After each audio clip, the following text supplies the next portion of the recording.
Brought to you by the EveryDollar app. Start budgeting for free today.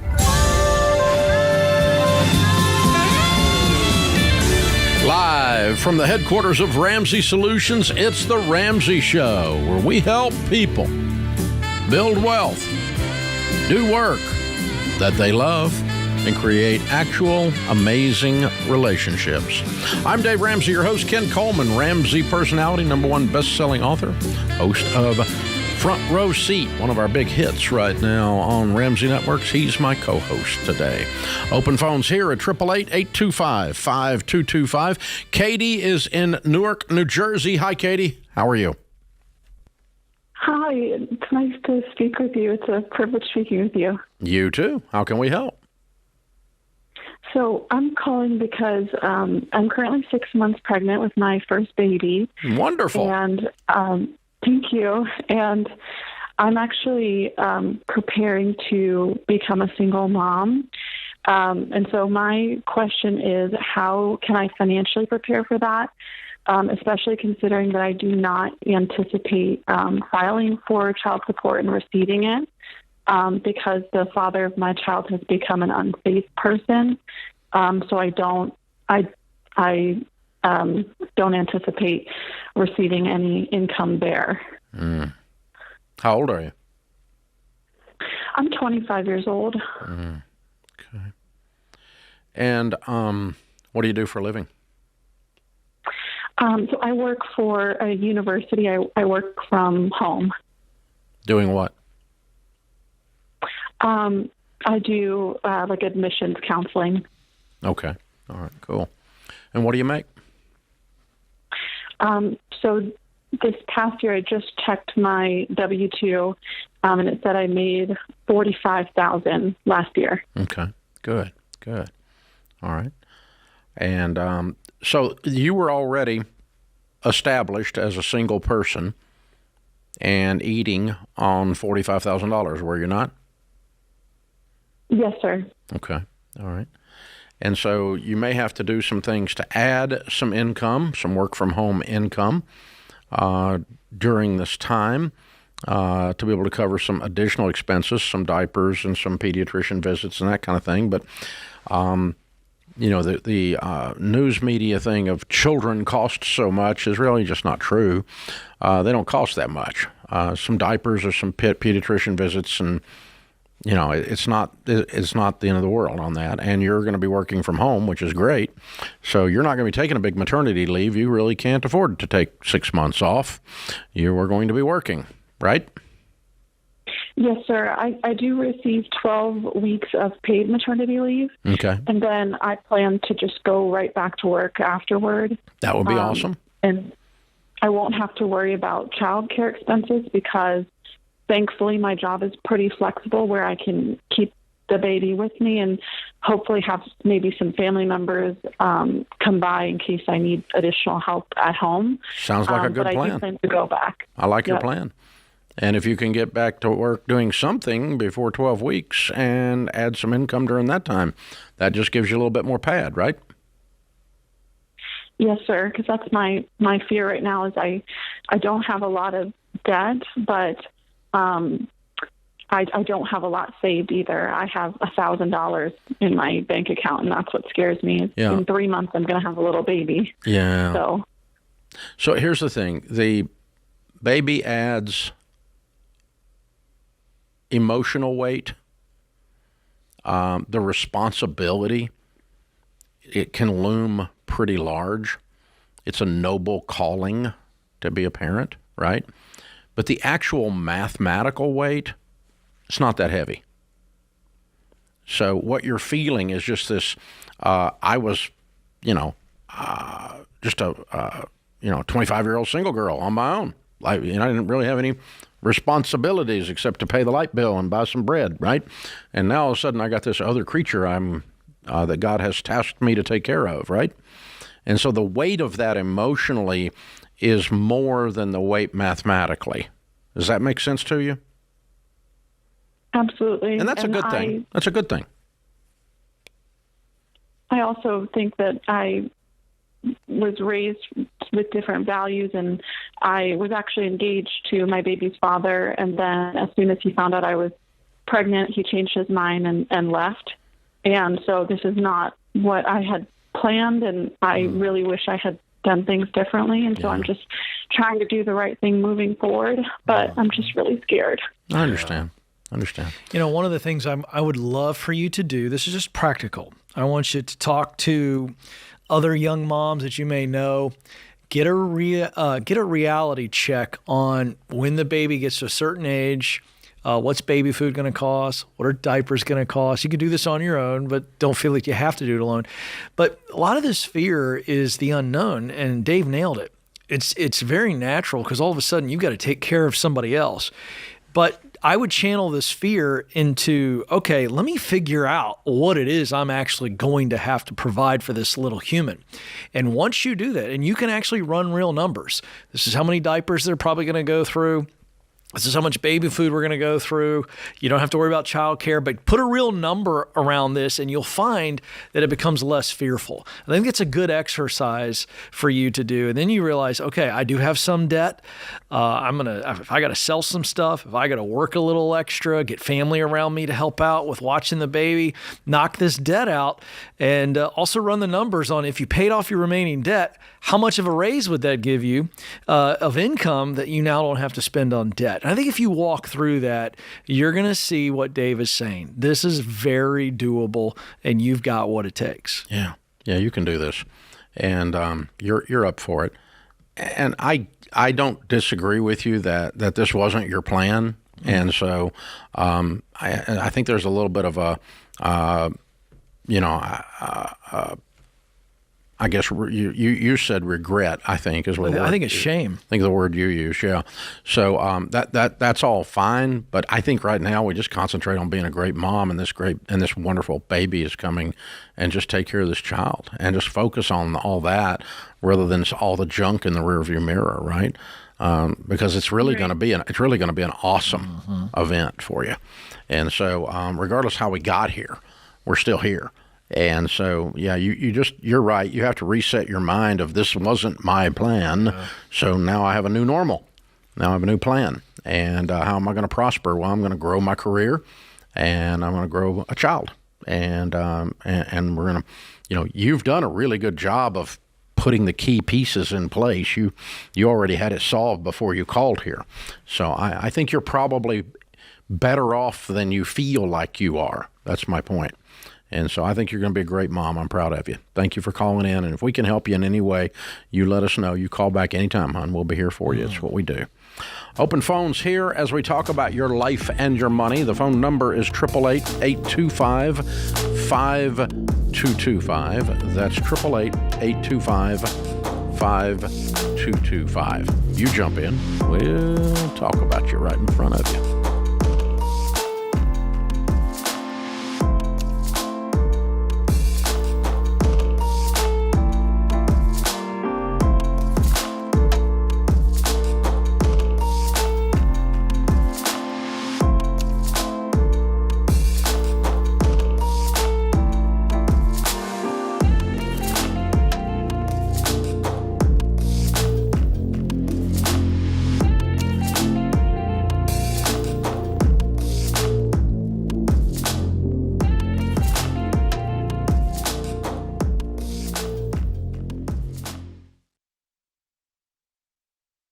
I've been doing this show for over 30 years, and some of the saddest calls I've taken are from situations that are completely preventable.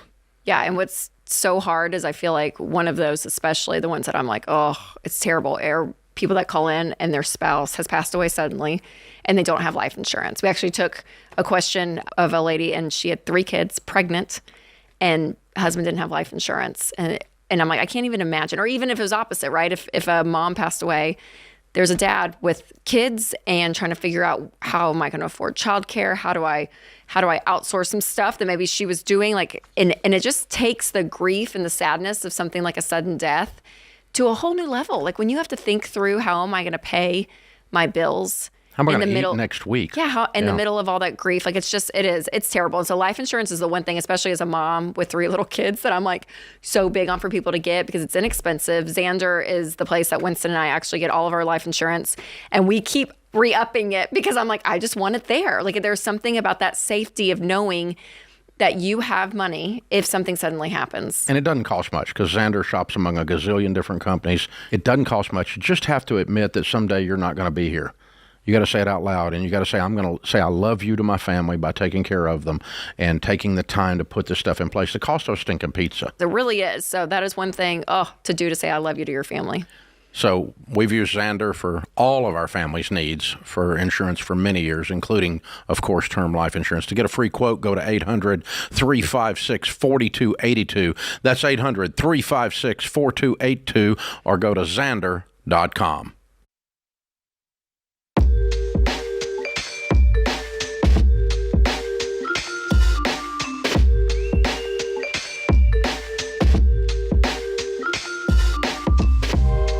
Victoria is in Tampa, Florida. Hi, Victoria. How are you? Hi, Dave. Hi, Ken. Thanks for taking my call. Sure. What's up? Yeah, so my husband and I are 34 years old. We make about $220 a year, and we are starting on the baby step process, and we need some guidance. Okay. We made a few dumb decisions lately, and we really feel stuck. So about 2 years ago, we paid off our first home. But the home was very small, was not fit for a growing family. So, and on top of that, we were actually also really afraid of not being able to afford a home with the crazy prices going up. So we sold that home. We moved to a cheaper town. We were able to buy a better home for us, and we put about 60% down on that home, and really added a value to our lives. And the mortgage is about $2,000 a month with HOA, so it's actually 15 plus HOA. And it's not terrible, but we really want to pay that off eventually, and we feel like working on the big step 2 and paying off the mortgage, it's going to delay us leaving. So we were actually considering selling our home, moving to, again, a cheaper, maybe Moving townhouse, again? and then maybe selling our home. And so how many times are you going to make this decision? I don't know. I mean, I've been talking to you for 3 minutes, and you've already moved 3 times. Oh, my gosh. What is your question? I don't know if buying this home was a wise decision. And what do you owe on it? What's the total you owe on it? $167. Okay. Well, you got a $24,000 a year payment. I mean, $2,000 a month, right? And you make $220,000 a year. It's affordable. It is affordable. We are on baby step 2. So what's wrong with it if it's affordable? I think it's just that we've had a paid off home in the past, and having the freedom, we lost that freedom. Do you have other debt other than this? Yes, we're still on baby step 2. That was before we started the process, the baby step. Yeah, so what other debt do you have? About $50,000. On what? Student loan, $15,000 in student loan, about $17,000 on a car, and about $10,000 on credit cards. Mm-hmm. It totals just under $50,000. Okay. And how long y'all been married? 10 years. How long you been making $220,000? The past 2.5 years. Yeah, 2 years. All right. Well, I think what I hear happening is all of this is doable. You can clean up this $50,000 worth of debt pretty easy, making $220,000 with a $2,000 house payment.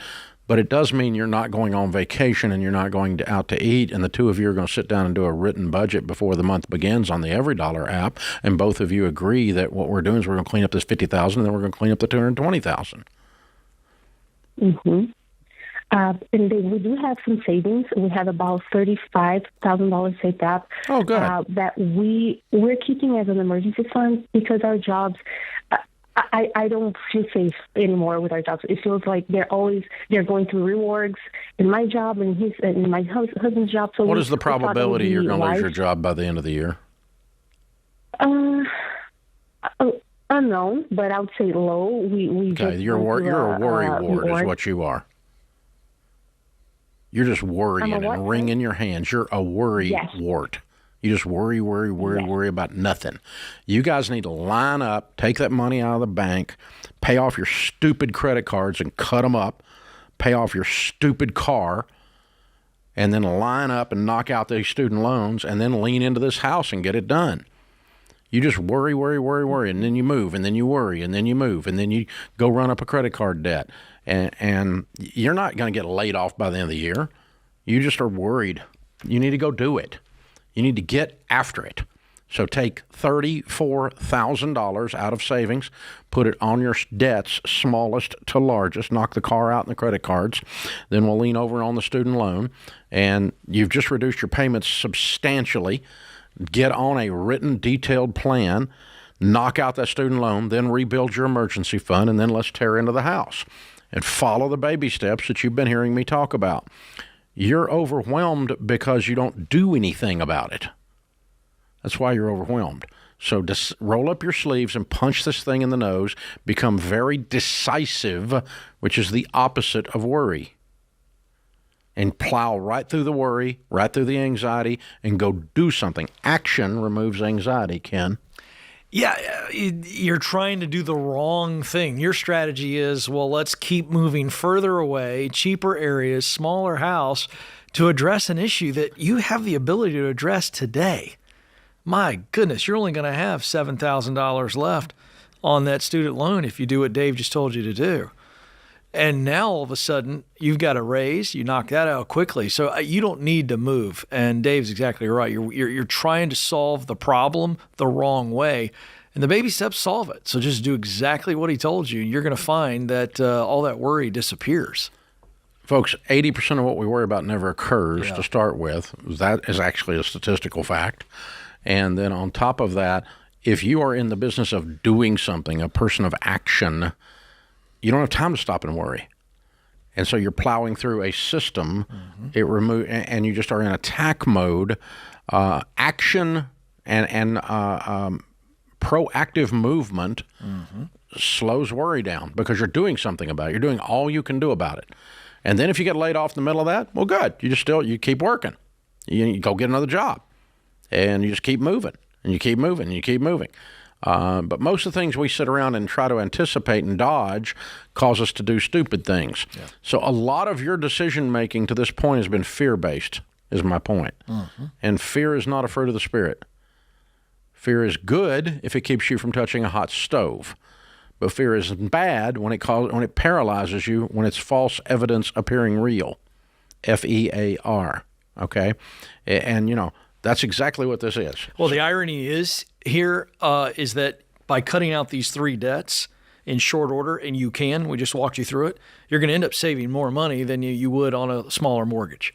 That's the reality. So if you do what Dave said and you literally knock out two debts and we cut the other one in half, you look at the amount of money you're saving, focusing on that, you're going to start to breathe easier. That just feels good. Stay out of stupid restaurants. Yeah, that's right. And if you'll quit buying crap on Amazon and get on a detailed budget that the two of you are stuck to, and you live on beans and rice and beans, you can be debt-free but the house with a fully funded $30,000 emergency fund by Christmas with your numbers. That's right. But you got to knock it out, and you got to roll up your sleeves and do this, and take a deep breath and just punch it in the nose. The bully is always a bigger deal in his mind than he actually is. And there's nothing real here. Go do this. Lean into it. You're going to get a sense of relief, a sense of power as soon as you turn those switches. And it starts tonight with paying off the credit cards and paying off the car and chopping them up. Yep. Light a candle and have a plastectomy party. plastic surgery, baby. Chop, chop, chop, chop, chop, chop, chop, chop, chop. I hear it's big in Tampa.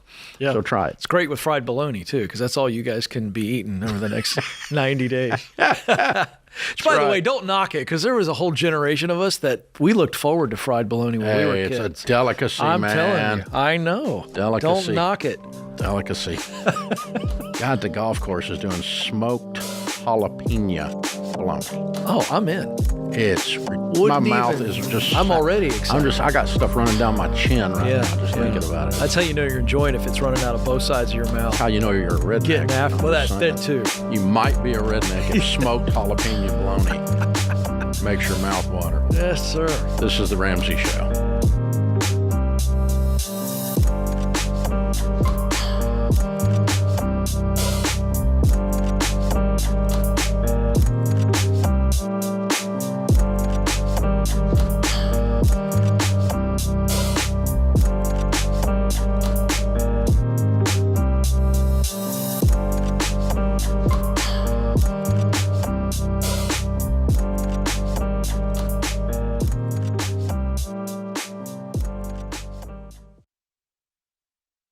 These days, business as usual is anything but. Tariffs make trade policy a moving target, supply chains are squeezed, and cash flow is probably tighter than ever. So if your business can't adapt in real time, you're in a world of hurt. That's why you need NetSuite by Oracle, trusted by more than 42,000 businesses, including Ramsey Solutions. You need to see what's happening, what's stuck, and what's costing you, and how to fix it. And NetSuite is the #1 cloud-based business management suite because it helps your business make the right decisions fast. It brings accounting, financial management, inventory, and HR into one place so you're not left shuffling a dozen different spreadsheets. That gives you the visibility you need to make quick decisions based on actionable data. And NetSuite AI automates everyday tasks so your team can focus on strategy. It's one system for full control and no guesswork to tame the chaos. And right now, if you're leading a business doing more than $1 million in annual revenue, download NetSuite's free ebook, Navigating Global Trade, 3 Insights for Leaders, at netsuite.com/Ramsey. That's netsuite.com/Ramsey.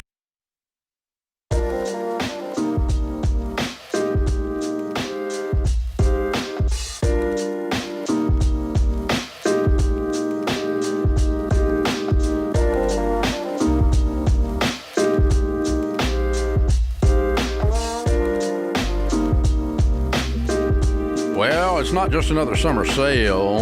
Our Summer Black Friday sale gives you the tools to help you actually win with money, relationships, career without blowing your budget.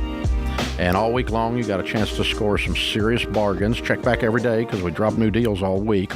The products include the audiobooks and the ebooks and the books and the books and the books and questions about human debt, the questions for humans, decks from Dr. John Deloney, the Get Clear Assessment from Ken Coleman, merch, all kinds of stuff. Check it out, RamseySolutions.com/store. Click the link in the show notes. Either one will get you there. Connor's in Raleigh, North Carolina. Hey, Connor, what's up? Hey, pleasure to speak with you, Dave. Thank you for taking my call. Sure. How can we help? So I am 20 years old, and man, I feel very lost. I need your help. I don't know exactly where to go from my current point in life, but like I said, 20 years old, I have $20,000 in debt, and that is student debt from when I dropped out of college. I went to a university for 2 years, had an unfortunate circumstance where I had to leave, but also I was not passionate about the degree like I thought I was, so I left. Now I have this money I'm trying to pay off. I work a job 40 hours a week, making slightly under $40,000 a year right now. And recently I've been listening to you. You've really changed my perspective. It's helped a lot, cutting my lifestyle down a lot to be able to get this debt paid down because I want to be able to start building some wealth. But I don't know where to go as far as should I go back to college and try and find a degree that suits me. I'm just really scared to go back to college and spend all this money and find something that I don't like. I don't know what I'm passionate about at the moment, at least not passionate enough about to go to college to study it. I'm pretty well established at my job. It's nothing crazy, but I know that with, some hard work, if I dedicated myself 100% to that instead, I could work my way up the managerial ladder kind of over there, and I could also make some decent money. So I don't really know what I should do. Yeah. Okay. Let me ask you this. When you went to college the first time and you chose a major, what were you thinking that was going to lead you to?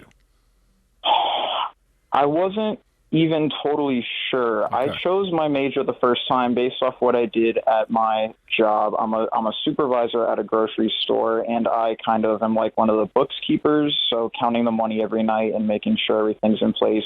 I really liked doing that at the time, and so I thought, well, let's go to college for finance because it seems to align with what I'm doing right now.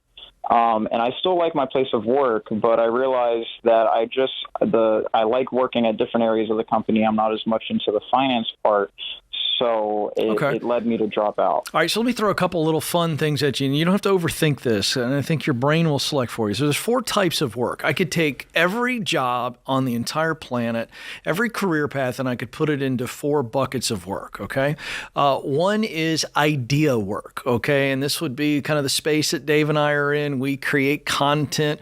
We take ideas like the baby steps to people to help them transform their life. So idea work, it could be a marketer, but it's idea-based. Another type of work is process work. I want you to think operational, finance, accounting, anything that's process-driven. And then you've got people-focused work, right? So that could be anything from medicine, a physical therapist. You could even say the type of work that Dave and I do is also people and ideas. And so our work falls into those 2 buckets. The 4th type of work is what I will call object work. In other words, I'm working with my hands. I might be a carpenter. I might be a plumber. I might be in the trades. And so if you look at work as idea work, people work, process work, or object work, why don't you just tell us, what do you think of those 4 areas? Where do you think your natural talent lies? To be honest, I would like to say people and idea work. Great. I have passions that I'm trying to pursue now a little bit on the side. All right. That I like to do, like, posting content online and digital photography, like, doing photo shoots with people and stuff. There's things that I do outside of work, but my issue that I've run into is that obviously these things do not make me very much money, if any, right now. That's not the question. So that's not what I'm talking about. That's not the question. We're not analyzing the income. He's just trying to analyze what you get, what your gifts are. That's right, because you presented to Dave and I'm not clear. I don't know what I want to do. So what we want to do is begin to open up for you to see where you could end up. And now you're in a good job that you like, and it will become the foundation or the launch pad for where you will go next. So this also leads into, should you go to college? And the answer is, we don't know. But I can tell you, my simple grid is, if a degree is the only way to get qualified to do the work you want to do, yes. If it's the best way, yes. If it's not, there's another way. Well, we don't know where you want to go yet. So let's say your people and ideas. That's where you think your talent lies. And my guess is, if I could give you a great job where you were people-facing or people-focused, and you were taking some type of idea to make their life better, you would also probably be pretty passionate about that. Yes or no? Yes. Okay, great. Now, you don't have to answer this on the air. We don't have time to do a full-blown thing, but I'm going to give you some practical tools. There's 3 questions I want you to answer before you go to bed tonight, and then I want you to come back and revisit these 3 questions for the next 7 days. Okay? And here are the 3 questions. You got something to write with or type with? Yes, I do. Okay, here we go. Super simple. The first question is, who are the people that I want to help? And I want you to answer that as long, as specific as possible. Who are the people I want to help? Describe them. All right, now the second question, what problem or desire do those people have? Now, you've probably already answered that question in the first description, but this is a process. Second question, what problem or desire do those people have? And then the third question is, what solutions, could be plural, could be singular, to that problem or desire do I get most excited about? Now, I can tell you this, Connor, if you diligently ask and answer those questions and you keep revisiting it, I'm telling you, your heart and head will align and you will get clear answers. At which point you take those answers, you begin to look into the marketplace. Now, I'm going to gift you the Get Clear assessment and the book, Find the Work You're Wired to Do. So I'm going to hold your hand, but I'm just giving you the exercise that the assessment's going to lead you to. But here's what will come out of this. as you begin to see all of the type of jobs and or career paths that align with the answers to those three simple questions, now you will be able to answer the question you asked us, which is, do I need to go back to college? And if the answer is yes, well, we don't have to go into debt. You've already done that deal, so we're going to pay off we're going to save up the money in the job you have, a second job, a third job, because you're young enough to do this, and you will cash flow your way through whether it's trade school or some type of certification or a degree. The next step is, once I know what I want to do and what I must do, education and experience to get there, now I will cash flow it. And you're not lost, you aren't stuck, and you aren't behind the eight ball. You've got plenty of time to figure this out. Now, that's the quick version. I want to get Dave's take on this. I think that's exactly what you do. I don't have anything to add to that, except there was this mysterious thing that happened that got you thrown out of college that we drove past. We did. And I'm not going to drag it out and embarrass you here on the show. Yeah. But you need to address that, too, from a spiritual standpoint. What was the integrity faux pas that was so bad that you get thrown out of college for it? What was the character breakdown? Because you got to address that, too, so you don't go back. Yeah. That was part of my healing process after going bankrupt at 28 years old and losing everything and having a brand new toddler and a baby and a marriage hanging on by a thread. I've got to actually look in the mirror and go, okay, what kind of doofus builds a house of cards like this and allows it to come down on his head? What's broken with this guy in my mirror? Yeah. And there's a lot. I mean, and so it begins a lifetime of walking with Jesus to figure that out and to build the character, build the integrity, build the things so that whatever that thing was that tripped you, it doesn't trip your new plan again. We don't go back there. But probably what contributed to whatever that thing was your boredom. That's a great point. Probably. Could be wrong. But hang on. Christian's going to pick up. We're going to send you Ken's assessment. Take it as soon as you get it. Read over it. Go over it with people that love you enough to tell you the truth and say this is you or this is not you. See if we nailed it with this assessment. I'm telling you, it's incredibly accurate. I'll be shocked if you don't find anything else. But it'll give you a good roadmap and a good direction to go. And then you can decide if you need additional education or not. You may or may not.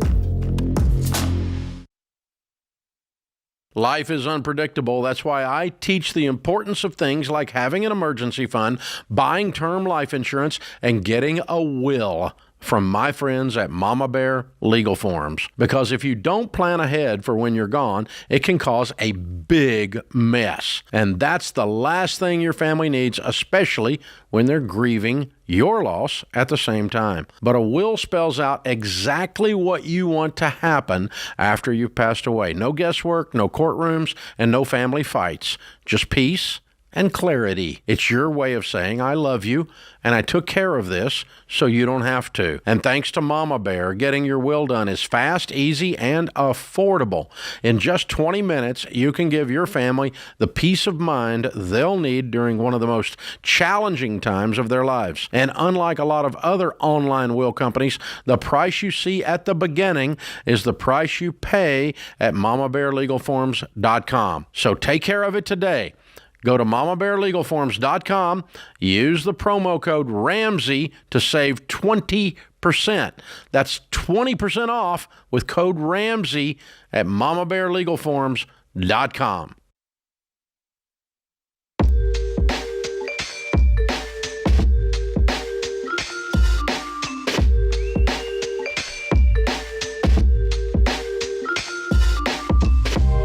Our question of the day is brought to you by Why Refi. If you're struggling with defaulted private student loans, Why Refi offers a great solution to get you back on track. For a low fixed rate and more flexibility, go to whyrefi.com/Ramsey. That's the letter Y, REFY.com/Ramsey. Might not be in all states. Today's question comes from Carter in Maine. I'm 34 and married with no consumer debt. We live on a budget, and I earn $125,000 a year, but here's where I'm stuck. We can't afford to live where the jobs are in our area. A modest home in a safe neighborhood within 30 minutes of my office is completely out of reach. If we did buy farther out, I'd be commuting 8 to 10 hours a week. We're not looking for anything fancy. I just want my wife to be able to walk the dog and feel safe. The advice I often get is to find a job in a lower cost of living area, but those jobs don't pay enough to make up the difference. What would you say to young families doing everything right, but still feel like they can't afford having a simple roof over their heads? Well, your last question contradicts the meat of the previous question, and you can afford a simple roof over your head. Sounds like you can afford a pretty nice roof where your wife can walk the dog and feel safe. It just happens that the current role that you have is in a city where, again, you can't afford to live super close, and that's one of the trade-offs. Life is a series of trade-offs, and what I think I see here is you're deciding in this season to consider this trade-off, the trade-off being the commute of 8 to 10 hours a week, and that's what you got to decide on. You're in Maine, and so, again, you have agency. I'm not telling you, like everybody else, that you have to take a job you don't want to then be able to afford. I would rather be doing the work I love and have the professional mobility that it seems like you have than I would to settle and make a living choice based on that. That's my take. But I think that you're fine. And this is what I would call a season, and you got to choose your trade-offs. Yeah, absolutely. And either you wait a little while and go up the career ladder before you buy, because you live in a very expensive area and you live in a state that is very sparsely populated. And so it's expensive to live in, and there's very few big population centers that they give you a lot of options for career. And so you may have to move to an area that is a population center to get your career going, and then be on the outskirts of that in what we would call the suburbs, so that you can afford to live and work there. But someone driving 45 minutes to work, 45 minutes home from work, fairly standard in America right now. Yeah, that's it might not be fairly standard in Maine, but it's fairly standard in America. Yeah, I mean, if you live where we're sitting right now, and you live in downtown, and you work in downtown Nashville, you've got a 35-minute commute without traffic, and so and that's and we consider this Nashville, and we're not. We're one county out technically, but so that it's just not that unusual. Now, a 2-hour each way commute, I'm not going to sign up for that. But 8 hours over 5 days, that's 45 minutes each way. Not too bad. That's not really the end of the world. So I'm sorry, but I'm going to be real blunt. There's a lot of whining in this email. There's a lot of it's not fair in this email, and it is fair. It's perfectly fair. This is where you chose to live. It's where you chose to work, and you chose the parameters. You can also choose to be somewhere else if you don't like it. But it's like, I want to get a house, and I want it to be close, and I want it to be pretty, and I want it to be safe. Yeah. And that's just not too much to ask. Well, yeah, it is, apparently. So you're gonna have to deal with it. That's right. And you gotta adjust your situation to your situation. And I don't care which one you do. You can move to another state. You can move to another career. You can choose not to own right now, or you can choose to make the commute. But there's a price to be paid for greatness, my man. And you just got to choose your price. And the great news is, you're in America. You get to choose. I just came back from Sharon. I just did a 2-week trip in Europe, and some of the areas we were in were former communist bloc. And, of course, it's 1989 when the Iron Curtain came down. And yet I am still flabbergasted that someone speaking English to me with a Slavic accent indicating, Russian or communist bloc area, would do anything to have this guy's problems. Oh, $125,000. Anything to have this guy's problems. I'm unaware of high crime and they're areas. 20 or 30 years the other side of communism. Oh, yeah. I mean, but they would go, yeah, this anything. If this was my problems, I'd have had no problems. Well, while we're calling stuff out, I had a hard time with. I'm just unfamiliar with the crime rate in Maine. I don't think it's very high. Yeah, I'm when he said that part, I was if it's unsafe to walk your dog, it's usually because of a bear. That's what I was exactly what I was thinking. If it's Smokey the Bear we're worried about, then okay. But I just am unaware of the. But anyway, I think this is a situation where everybody wants everything that they want at the same time. And I just have never met anybody of success that I look up to that always had it at one time. Trade-off. Amen. Bella's in Oklahoma City. Hi, Bella. What's up? Hi, Dave, Ken. Thank you both so much for taking my call today. Sure. How can we help? I would like to go back to school. I do not want to take out any more student loan debt. I'd like to cash flow it. Why? Why are you going back to school? The first time that I went for something stupid. I didn't really use it. Why are you going back to school? Not why you didn't go the first time. Why are you wanting to this time? I'd like to make better money, and I would really like to obtain some hard technical skills to be able to do that. Okay, so what's your specific plan? What major, what degree are you wanting to get, and what do you think that's going to do for you? I'm kind of torn between two pathways. I would either like to go to something like cybersecurity, and then on the other hand, something maybe a little bit more in the wheelhouse that I'm currently in the medical field. What is that? An associate's degree. But what are you doing in the medical field? I work in specialty pharmacy currently. Do you need a degree to move up? Well, I can tell you the answer on cybersecurity. You do not need a college degree to get into cybersecurity. No, not necessarily that pathway.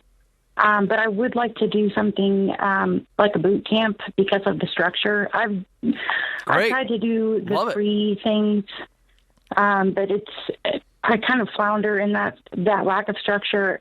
And I've tried to just be real with myself and say, if I'm going to do this, I need something that is going to, like, the accountability factor. No, I'm going to tell you right now, the idea that because I've got some personal flaws that I don't like, and I'm going to go to college, and the structure of college is going to help me get through it, is flawed. Help you get good at beer pong. Yeah, right. I just think it's the wrong solution. But here's the bigger issue. You're not clear enough yet to make a decision on college. You're just not. You just generally are dissatisfied and ambitious, which that's good. Yeah. But you're getting ready to fire a rocket and don't have a target. Yeah, that's right. You need a very clear, precise target before you pull trigger on firing this rocket. Okay. And it can't be just money-based. It can't be, I want to make more money. So I'm going to give you a really tried and true strategy. It's called the proximity principle. I want you to get around people in that health space of what you're saying, pharmaceutical something. You need to actually spend time with people that are doing that role. Good, bad, and ugly. Think high school book report. That's all this is. Ask enough questions to where you could do a high school level book report on that career path. Same thing with cybersecurity. Do the same thing. And if your head and heart aren't going ding, ding, ding together on either one of them, I got good news and bad news. The good news is you're not going to spend any money on either one of those. The bad news is you got to start over. But that's the process that's before you think about education on any level. And we'll send you the book and the assessment, Finding the Work You're Wired to Do, that Ken put out. I'll send it to you as a gift so you can enjoy taking that. And hopefully that'll help aim this rocket ship that's called Bella.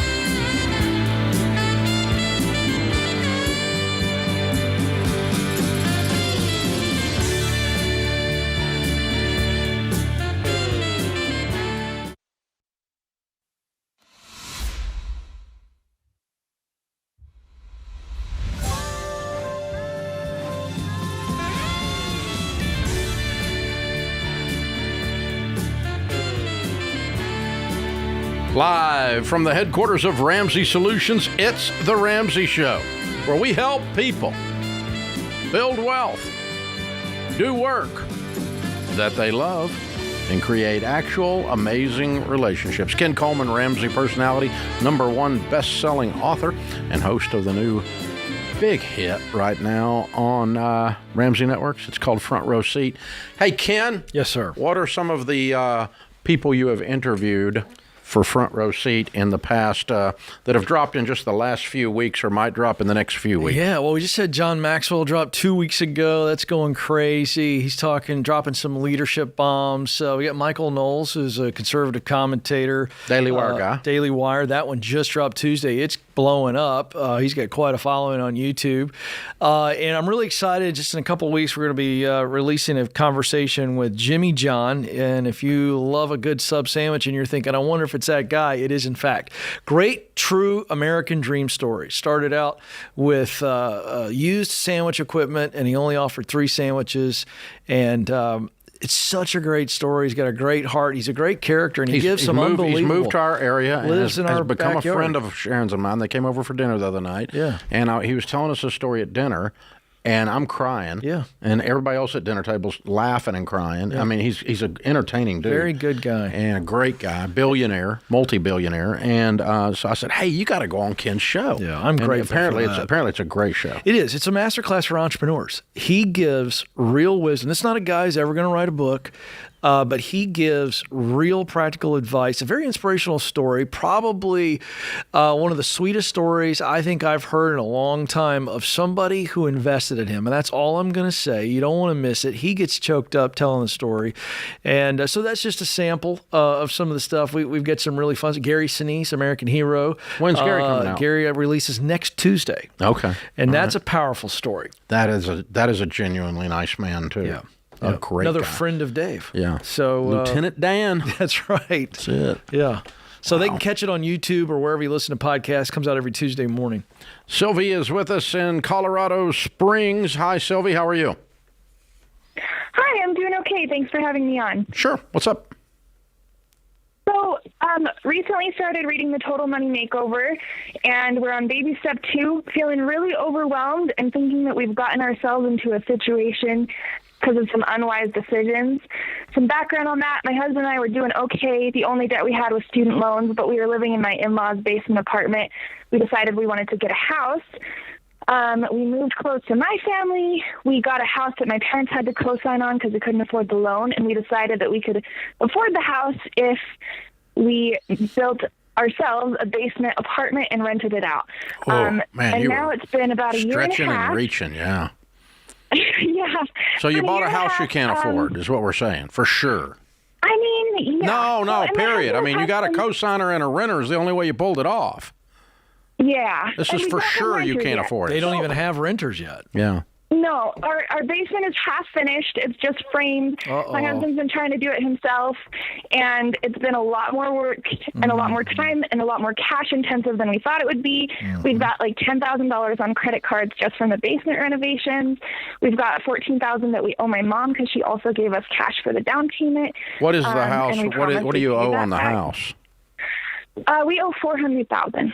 Okay, and what's your household income? We make a little over $100,000 a year. That's pretty new, just as of a few months ago. My husband's been getting some promotions and raises recently. You need to call a Ramsey trusted real estate agent and put the house on the market this week. So the one issue is that I'm worried we can't get more than $400,000 for You the don't house know. Because you don't think? You've worried about it in the middle of the you night. think You we have might no be able to? data. Okay. If a good That's real true. It's estate just that agent comes out there and tells you you're screwed, then maybe you're screwed. But right now, we don't know. Maybe. Okay. So you pay. What'd you if- pay for it? Our deal with whoever we bought it from was that we paid $380 and they gave us $20,000 in concessions, and so our loan Okay, was $400,000. I got that. And so and how long ago Yeah. did you buy it for $380? A year and a half. Okay. Yeah, you may have trouble getting out of it. That's possible. And the But basement even used to be if finished. you come out with $15,000 or $20,000 worth of debt to write a check to get out of it and go rent, you're going to be better off than you are right now. You are completely handcuffed. No. And I'd stop the madness on this basement. Stop now. Yeah. You need to so we stopped. Everything that we haven't already bought the supplies for. We literally have like a hole in the side of our house because we created a new entrance and haven't put the door in yet. So we're going to do that because we already have bought the door, but we're going to stop everything else that we haven't bought our supplies for. Yeah, you need to call a realtor. Go to RamseySolutions.com and get a Ramsey Trusted Real Estate Agent over there this week and start talking to you about what we can list it for and what you've got to get completed on this renovation before we can actually put it on the market. Because right now it's so torn up, nobody's going to buy it unless they've got imagination, and they're going to discount you for that. So you got to get the freaking door in and some of these other stuff. Paint the walls, get the stuff done, get it ready to sell, and let's see if we can't get enough out of it to break even and get free. You are standing neck deep in a bear trap, girl. So we don't have like walls downstairs. It's just frames right now. And we have to put a lot of cash into it even to buy drywall. I understand. I don't know what you've got to do to get it ready. I just know that you've got to get out of it. And you can't make a bunch of excuses as to why you can't get out of it until you talk to a real, high-quality, high-octane real estate agent that can tell you, okay, you can't get rid of this house as long as that crap's down there. You're going to have to go finish that drywall. Okay, that's fine. Now we know what we got to do. Or, well, I can sell it just fine, and it'll bring $460 right now with that stupid bare studs down there. Okay, then let's put a sign in the yard and get rid of this stupid thing. There's nothing about this that says blessing. It all says curse. Okay, so if we can't sell it for more than $400,000, then you're going to have to borrow the money. You're going to have to borrow the money, the $10,000, because you sold it for $390 or whatever it ends up being. But you're going to have to start working a plan aggressively to where as soon as you possibly can that you're out of this house, and no excuses to keep it. It was a bad deal. You stepped into a mess. You bought something you could not afford. And now you've got co-signers and borrowed money on credit cards and mother-in-laws and renters that aren't even there yet. Oh, my God, what a mess. And also you could do something that you just couldn't afford to do. You guys just made up a mythical plan that nobody could execute. You know, I'm going to do all these renovations. When? Because I'm at work. Yeah, okay, there's that. You know, and here we go.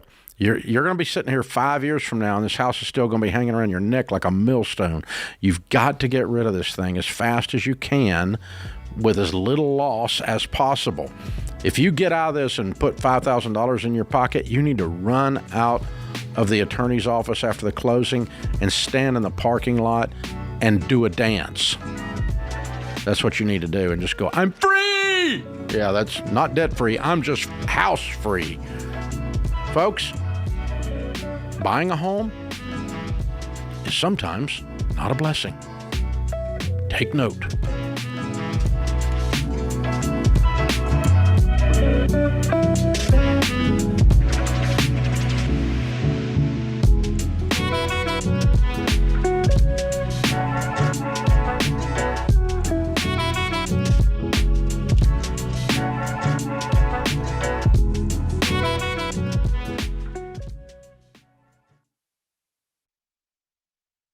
You know what makes a summer party great?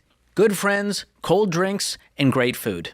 But you know what can bring the party down? Spending way too much money to make it all happen. And that's why I get my summertime grocery hauls at Aldi. They've got USDA choice meats, fresh organic produce, and all the stuff you need for an epic or low-key backyard barbecue without breaking the bank. There's no better feeling than good eats at low prices. So stop paying more and shop at Aldi, where they have the lowest prices of any national grocery store. Find a store near you at aldi.us. That's ALDI.us.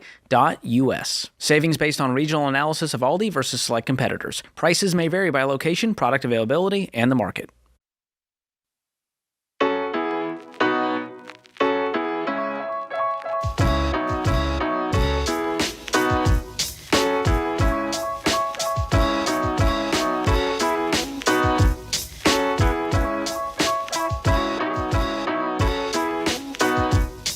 When you do a smart thing a stupid way,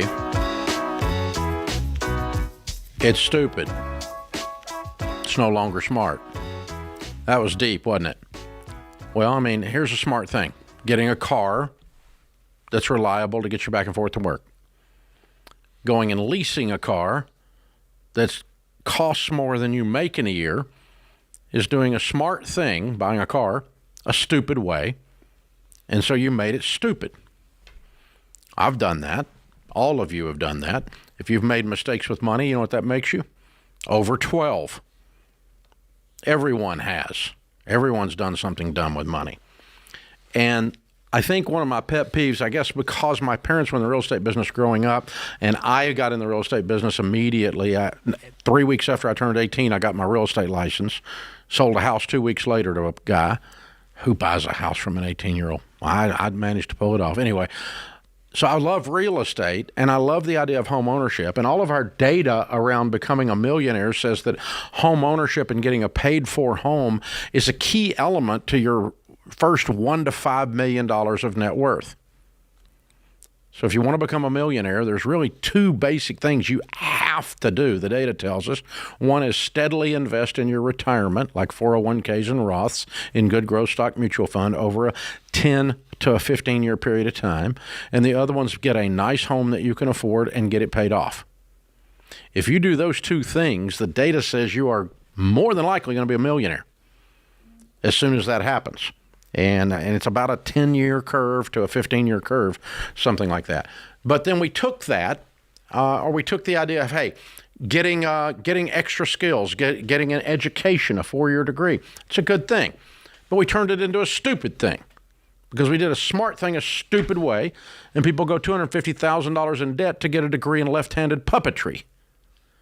And so you turned education into something stupid, which is oxymoronic as it can be. So buying a home is the same thing. Broke people shouldn't buy homes. Well, that's mean. No, that's love. Because you know what happens if you're broke and you buy a house? You get broker. That's why they call them brokers. When you're broke and you buy a house will bury you. And so I live in my mother-in-law's basement and I want out, so home ownership is on the horizon. No, it's not. You're broke. So you've got to work and, start getting yourself out of debt, build some savings, and get yourself up on solid ground before you buy a house. Otherwise, the house is going to snap your neck. It's going to crack the whip on you. So buying a home is not a blessing when you're broke. If you are living in your mother-in-law's basement and you want to be free, I don't blame you. Go rent a one-bedroom apartment. This is what normal human beings do. They don't go buy a $500,000 house with a cosigner. Let me tell you, if you have to borrow money to do this stuff, you shouldn't be doing it. If you're going to borrow money to buy a house, a 15-year fixed with no cosigner is the maximum we're going to do. But cosigning is straight up dumb. If you have to get a cosigner, it's because you're broke. It's because you're not credit worthy. The bank who loves to lend money more than my dog loves to eat, which is a lot. The bank loves to loan money more than anything else. They want to loan money. And if they won't loan you money, it's because you don't need to be borrowing money. Hello. So Proverbs, and it's even in the Bible, Proverbs 17:18 says, one lacking in sense cosigns for another. If you look it up in the CEV, the Contemporary English Version, it says, if you cosign for someone else, you're stupid. That's what the Bible says. Wow. So don't be buying a house because always buying a house is a good idea. Always going to college is a good idea. No, it's not. Going to college is very smart if you know exactly what you want to do and you're studying to do that thing, and it is a thing that doesn't have you end up being a barista. A failed college student that got a degree in something that's absolutely nuanced and worthless. And you've got a freaking master's degree in it, which makes you double stupid. Same thing buying a house. Let's go buy a house in a way that the home becomes a blessing. So you're out of debt. You have your emergency fund in place. You take out a 15-year fixed rate loan where the payment is no more than a fourth of your take-home pay. And if you and you don't need a cosigner. That's it. That's it. And then you're ready to start talking about buying a house. Until then, the house is not a blessing. It's going to snap your neck like a twig, man. And there's all these smart things that are out there, and it's like there's it's an entitlement thing, and it's like, well, it's just not fair that people can't buy a house, and you shouldn't make fun of broke people. Well, good God, I've been broke people a couple times in my life, and I've decided I don't like it, so I'm not going to do it anymore. I'm going to do what it takes to not be broke people. I'm going to work like a maniac, save like a maniac, and not spend like I'm in Congress, and have a plan. And execute. And, so it's the same thing with a career. It's always smart to be a doctor. No, it's not. Yeah. If you hate being a doctor, yep, that's a dumb idea. My dad always wanted me to be a doctor. That's a dumb reason to be a doctor. I don't want to be your patient. No, thank you. And so we do these smart things in dumb ways, and they destroy our lives because people put them in the bucket as no matter what the cost, it's worth it to own real estate. It's worth it to go to college. No, it's not. Yeah. No, it's not. You think about that last call, that young couple, of course, they're miserable, living with a set of parents or in one case, a set of in-laws. And so what happens is we go from, we don't want this part of our life. So then we go, what do we really want? And we skip the whole, what do we actually need? And what they needed to do was look for a 1-bedroom apartment over some old lady's garage that they could get for an absolute, next to nothing for the transitionary period. That's all a young couple needs. I know when I was born, my mom and dad were living in a 1-bedroom apartment above a drugstore, and that's all they had. And I was okay. I'm messed up for completely different reasons, but not that one. Yeah. And I just think that there needs to be this exercise on what do we need? What we need is 4 walls and a roof, and it's okay to rent. And that's the crux of what you're talking about. Everybody wants the house, and so we suspend logic because of desire. Well, it is everybody makes fun of the baby boomers and, you bought your house for a basket of strawberries or whatever. Yeah. And George loves saying that. He dropped that one on me the other day. That's great. But but the truth is what we've done is we've adjusted the house. Yeah. The typical home in America today is 2,000 to 3,000 square feet. So when my parents moved to Nashville in 1963, they bought a 1,000 square foot, 1.5 bath, which means there was a half bathroom in the master. The doors were holocore.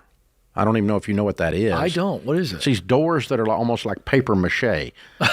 Like in a movie when they bust through the door, it's so thin. It's a couple of tiny pieces of wood with some other stuff. That's kind of what they were. And so, there was zero privacy in this house. Yeah, right. You could hear, it's a tiny little house to start with. And I spent the first 16 years of my life in a 1,000 square foot home, 1.5 baths, 3 bedrooms. And the bedrooms, you could put most of the house in this studio right here. Yeah. But if you ask somebody to move into that today, no. You can't even find that today. Nobody even makes it. It's just a half notch above a tiny house. Yeah.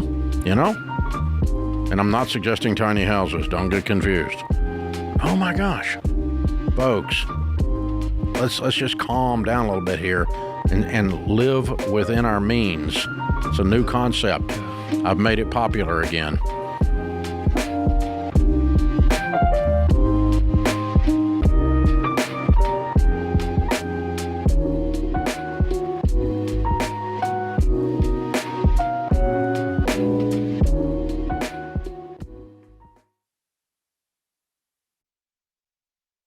I've been helping people get margin back in their budget for over 30 years, and switching your phone plan is one of the easiest wins out there, especially with Boost Mobile. Boost gives you unlimited talk, text, and data for just $25 a month. And I'm not talking about some promo rate that goes up later. That $25 price is locked in forever. No contracts, no headaches, and with their 30-day money-back guarantee, there's no risk. So stop wasting money. Go to boostmobile.com/Ramsey today. Restrictions apply. See boostmobile.com/Ramsey for details.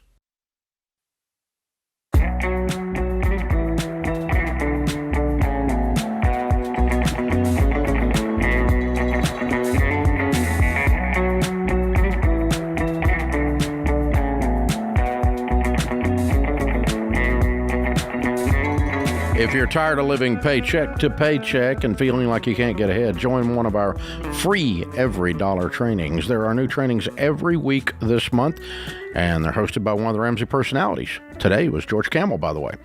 We're going to show you how to stick to a budget, even find about $9,000 of margin on average. That's like a head start using Every Dollar. So you can get out of debt, start building wealth, and we're going to coach you right through the steps using this digital framework. So, and you can ask questions during the live Q&A, so it's kind of like this show, but easier. Sign up for free at everydollar.com/webinar. Bob is in Miami. Hey, Bob, welcome to the Ramsey Show. Well, thank you for taking my call. Sure. My question is this. Back in the mid-'80s, I had a young family, and I was convinced that, hey, I should have life insurance. Well, I got hooked up with a life insurance company. At the time, it was called Mutual Life Insurance the Mutual Life Insurance Company of New York. Obviously the name now I think is just money. I actually signed up for one of what they refer to as the vanishing premium policies. Oh, no. And the story was you pay, for 10 years, and I think I paid like $145 a month. Mm-hmm. Came out of my checking account for 10 years, and the deal was that I was thoroughly convinced by the life insurance person that, hey, once this is done, you won't have to pay another premium ever. You're done for. So after the 10 years was up, I think I might have had 1 year where I didn't make a payment, but then the next year it was like $350, and then I think the year after that was $450, and so for about 3 or 4 years I actually made those payments, and hit about the 2000s, and I was in a little bit of a money slope or a crunch, and so I just said, hey, these guys at the time, the policy value was close to $40,000 that I paid in over all that time. And so I'm thinking, geez, what is that? They've got my money. They've got it invested somewhere. And finally I realized that so much of what they were charging me was these exorbitant processing fees and all. So anyway, I got ticked off at the situation, and I didn't make any payments for 5 years. Well, after that, between the premiums as well as the 9% interest rate, and I think at the time it was even higher, it might have been 12 or 14 for those early 2000s. But anyway, long story short, and 25 years later, my outstanding balance is about close to $80,000. And again, I've never taken any cash advances other than what they've pulled out to pay for the premiums over the years. So I was hoping that you might have some sort of an answer to whether I should just write this policy off and say, hey, screw it. It was a $150,000 policy. They're showing a cash value of how much against the $85,000 in loans. I think right now, I think they're only showing about $800 on it. So that would be net. Okay. Oh, okay. Then that means you had an $85,000. Listen, they would take the policy out of force. They'll cancel on you if you run out of cash value and keep borrowing against. Well, I think I'm getting pretty close. So you're about to break. You're about to cross the lines, and they're going to cancel on you. Yeah. That's what normally happens with these things. The lines cross and they implode. How old are you? I was 70. My wife and I are both 71 now. Okay. What is your net worth now? Well, I've got 5 residential real estate homes, and probably worth about $2 million they're all free and clear. So if you die today at 70 years old without any life insurance, is your wife okay? Oh yeah. Okay. Just call them and cancel it. You think so? Oh, okay, absolutely. Then. I was. We should have done this about 30 years ago, but we'll go ahead and do it today. I was in the impression that there were some lawsuits on this kind of stuff saying that this kind of thing was illegal and, was taking advantage of people. But I guess it should be illegal, and it is taking advantage of people. But I'm not aware of any class action on it. You may be right though. I haven't heard that. But if you can find a class action on it, then I would. But yeah, you got screwed royally. There's no question about that. I know. I mean, you were lied to and everything else, and that's what these people do. It's just it's a horrible product, and the guy that sold it to you has been out of the business for 30 years. He's off doing something else now. Yeah, well, he's actually passed away a few years ago. But long story short, it was a real rip-off, and I look back and I say, gee, what a mistake that was. Wow. Yeah. Now, one in regard to, you had asked me about the net worth. That was kind of a second part of my question, if you have a few moments. Sure. Again, I've got the 5 houses free and clear. I've got about another 100,000 kind of like in savings and stuff like that. Is it prudent, given the current market time, that I should sell 1 or 2 of those homes and put that money in? My wife and I are both 71. I mean, should we do that, or is it better holding on to the real estate? It all depends on whether the real estate that you have is good real estate. It's going up in value and it's cash flowing and you like it. If I hate it, it's very good. If I hate it, it's the neighborhood's deteriorating. I'm going to probably drop those. Okay, but if you like the properties and you think they're positive things to own, you actually make more money on rental property that's managed well than you do on mutual funds. But there's more hassle because you have to deal with these things called tenants. So. Thanks, Bob. I'm so sorry that happened to you. All right, folks, let's recap that. There's no such thing as a paid-up whole life insurance policy. In this case, they named it a brand name called Vanishing Premium. Ooh, Vanishing Premium. Ooh, David Copperfield's involved. Yeah, bull crap. Okay, so what he did for 10 years was he prepaid his life insurance and overpaid dramatically for 10 years. By overpaying, he threw a bunch of money into a savings account called cash value. Then they started using that savings account to pay the premiums until, as he got older, the premiums kept going up and they burnt up the savings account. That's what he described. Okay? So anytime someone in the life insurance world tells you that you can make your premiums go away, they are a liar. Because as long as you are breathing, there is a probability of your death. And as long as there is a probability of your death, there is an actuarial table, a mathematical factor that tells us what it takes to cover you for life insurance. And so it's based on probability of death. That's why old people life insurance is more expensive than young people life insurance, because the probability of death is higher when you're old. Duh. Okay? So, but anytime someone says they can make that go away, no, they can't. It's somewhere in there. And in this case, he just overpaid. He paid way more than he needed to. And the extra they threw into a bad investment. And the bad investment was not big enough to continue to pay the increasing cost of giving him coverage as he aged. And now they have burned through all of the money that he prepaid and overpaid, and they're getting ready to cancel it on him at 70 years old, which seems kind of timely because, well, you're more likely to die at 70. So looks like they milked this thing at about the right time, didn't they? Think about how this math works. What a screw job. But this is cash value life insurance at its core. This is a particularly egregious type of cash value. Another type they'll come up with, they'll call it single premium. Just give me $100,000. We'll put it in an investment. That's your premium. And you never have to pay premiums again. Well, no kidding. Really, no kidding. Of course you don't. If you put $100,000 in a mutual fund, it would create $10,000 a year in income. You could buy a lot of life insurance for that, for the rest of your life, and not have it completely self-destruct like Bob's deal did. So, think about it. If you give somebody a bunch of money, what's the opportunity cost on that money? What could you have done with that, and how much life insurance or other investments could you have bought with it? A lot! God! These people. It's amazing how They'll be powerful ashamed of themselves. words are. They just put vanishing in front of premium and duped hundreds of thousands of people because it's a fun word. Vanishing premium. I'm going to come up with a product. It's going to be called Vanishing Waistline. Yeah, you need to. Ooh, yeah. I don't know what it's going to do, but it's going to. You should wear a hat with a rabbit. It's like, come on, man. Wow. Vanishing premium.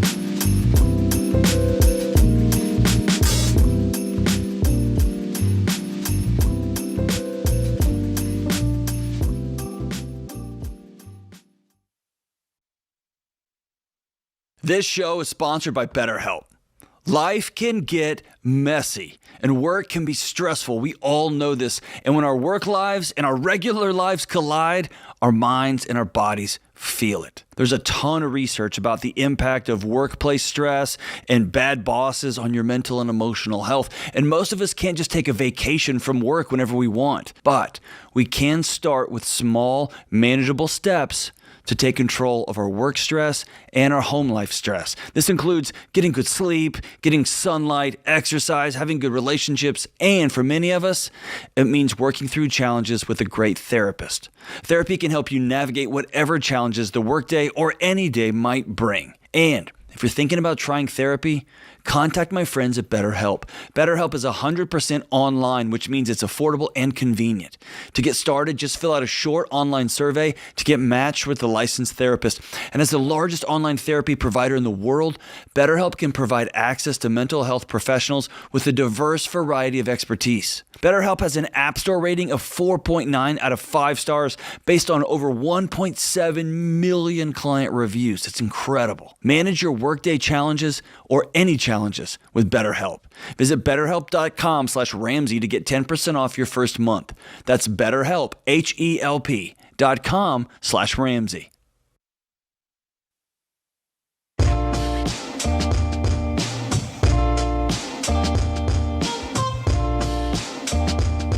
Folks, if you like what you hear, help us out by subscribing or following the show. Click those buttons, that subscribe button, that follow button. Leave us a nice 5-star review. We appreciate those. That helps a lot on the algorithms. So thank you for that. And, of course, you can do all kinds of other stuff like share the show, let people know we're here, cut the link out, send it to your friend, go, hey, check these guys out. We appreciate it when you do that. Our numbers are up, way up, and we know that's because you guys are talking about it in a positive way out there. Thank you so very much for that. We appreciate you. Jake is in Knoxville. Hi, Jake. How are you? Hey, Dave. Thanks for taking my call, and how are you guys doing today? Better than we deserve, sir. How can we help? Excellent. So I'm a baby steps millionaire, and I'm trying to figure out how to manage steps 4, 5, and 6. Just quick rundown. I've got $2 million in the 401k. I've been contributing the max allowable that the government allows to contribute since about 2010. And I'm considering dropping that down to the company match, which is 6%, and putting the remainder in either a liquid brokerage account to contribute to kids, to continue contributing to kids' college, or to just dump it into the house, which has $225 left on it. Debt free. What's your income? My income's $250,000, and my wife just got a job as a teacher, so she'll be making about $50,000. Okay, so you got $300,000 income. Yeah. Yes. You know, normally we say 15% of your income going into retirement so that you have some. And kids' college is baby step 5, and then pay off your house is 6. And you're how old? 42. How old are the kids? Kids are 12 and 8. And okay. We do have $125,000 saved for them already. Okay. We've been putting $1,200 into a college fund since they were born. Yeah. I'd probably just keep doing that, and I would drop it back to the match, and let's just get this house paid off. Because you're sitting out of balance, way heavier in the 401k, and yet your house isn't paid off. So I want to get that straight. I want to get that balance straightened out a little bit, rebalance these accounts. So I'm going to, violate the baby steps, which is something you hardly ever hear us do. But your situation's very weird.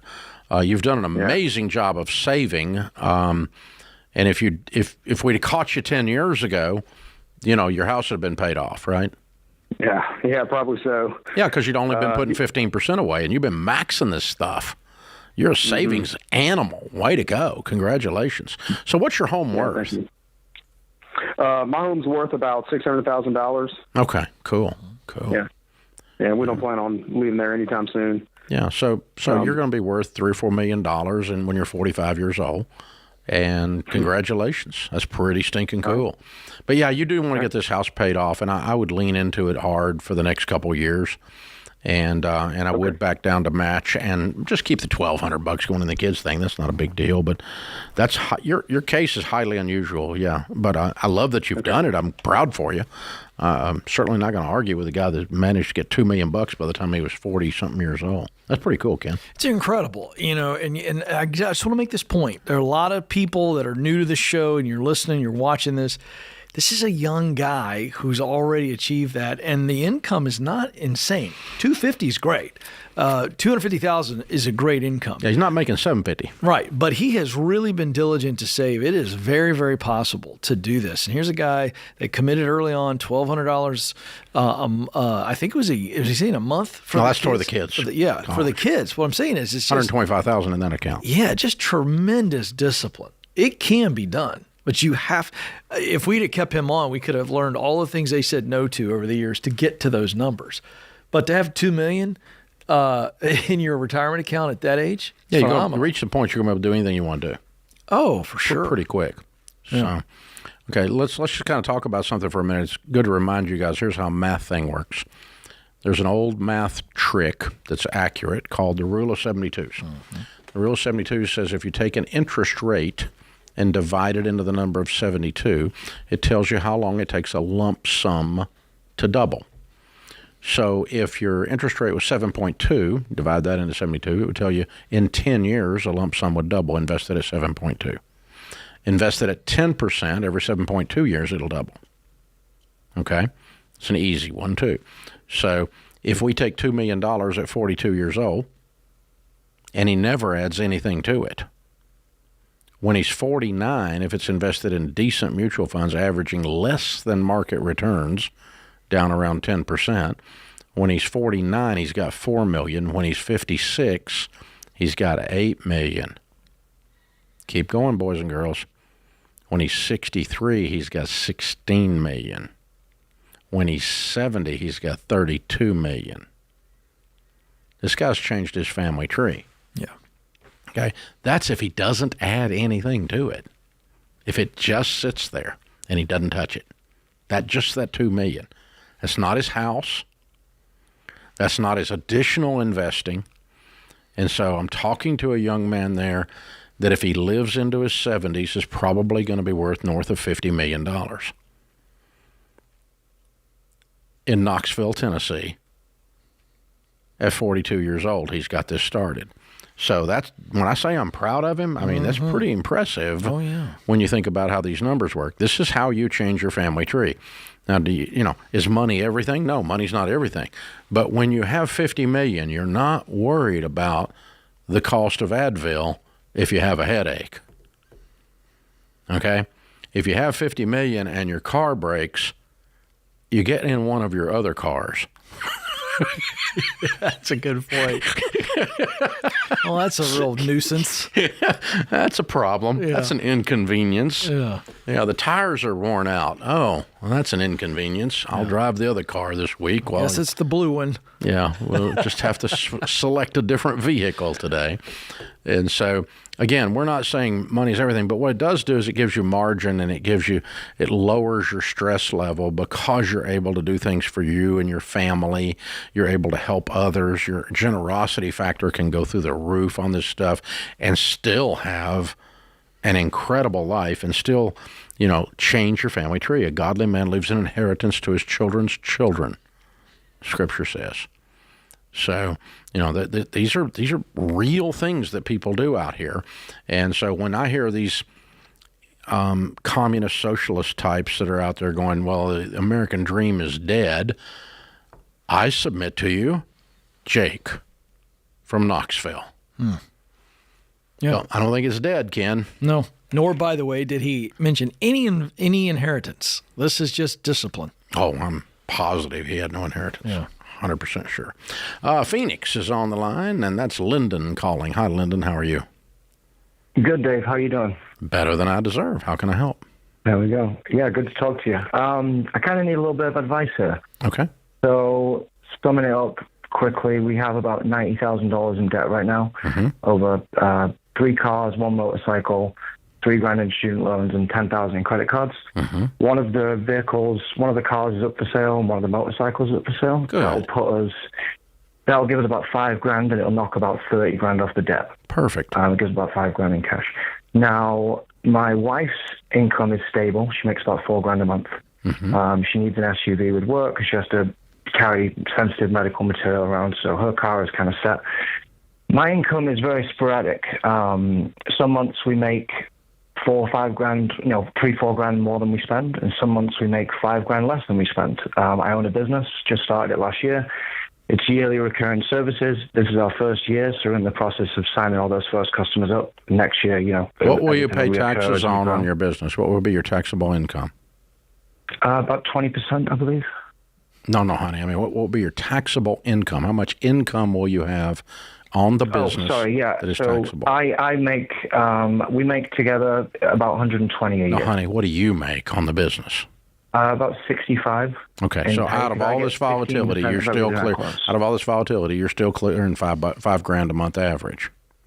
Yeah, some months it's 0, some months it's $10,000. I know, but $5,000 a month average. I got that. So all you got to do is just leave a little money in the business to cover the back and forth. That's all you do. Leave a little bit in there, and then work your plan at home, and you'll be fine. You're really on track. You're doing well. And of course, the more money you make, the less the volatility matters. You tell me you're making $400K in this business, and some months I have a negative. I don't really care. You're fine. Hey, good question, man. Thank you for joining us.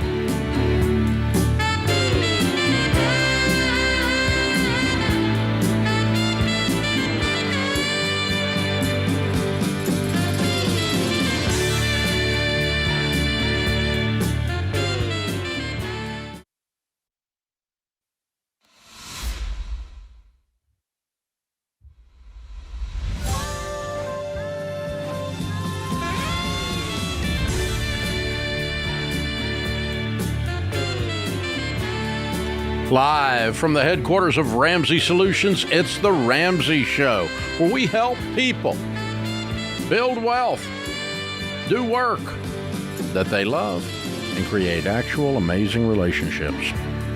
Ken Coleman, Ramsey personality, host of the new hit Runaway hit on Ramsey Network's Front Row Seat. Be sure and check out this long-form interview product that Ken has put out. It's absolutely incredible. Some of the names you won't believe on there. You're going to be amazed.